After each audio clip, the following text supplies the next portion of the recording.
star française de ce salon de Genève 2016, eh bien c'est le nouveau Renault Scénic. Vous l'aurez reconnu, eh bien non, vous ne l'aurez pas reconnu, puisqu'il ne s'agit plus d'un monospace selon la marque, mais d'un crossover. Alors on va aller voir quand même à l'intérieur comment ça se passe et pour voir s'il y a toujours autant de place qu'avant.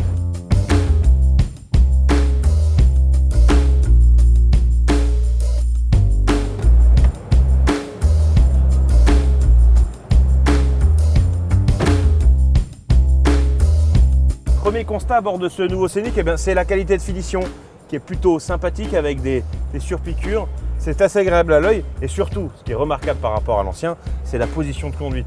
Vous vous rappelez l'ancien, on était assis un peu comme sur une chaise, un peu raide avec le volant un peu droit comme ça, c'était pas très agréable. Là, on a vraiment l'impression d'être dans une berline. La commande de boîte tombe parfaitement sous la main.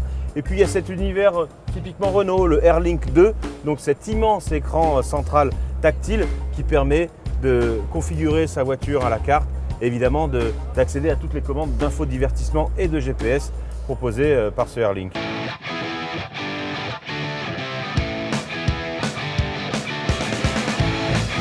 Évidemment, le Scénic reste une voiture familiale. Alors Renault a pensé à tout en intégrant des tablettes aviation sur lesquelles vous voyez, on peut poser un iPad sans qu'il glisse.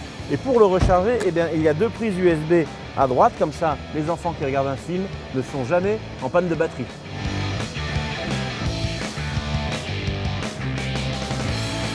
Côté modularité, le Scénic abandonne ses trois sièges séparés au profit d'une banquette 2 tiers 1 tiers qui coulisse.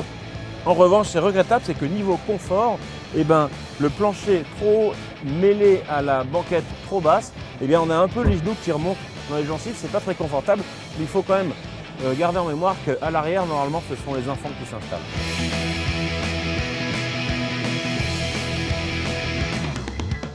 Reposant sur la nouvelle plateforme CMF issue de l'alliance Renault-Nissan, le nouveau Scénic existera avec des moteurs essence et diesel. En revanche, il va falloir être un petit peu patient puisque sa commercialisation est prévue à l'automne 2016. Donc si vous êtes séduit par le classicisme de l'ancien, eh bien courez chez Renault. À mon avis, il y a de bonnes affaires à faire.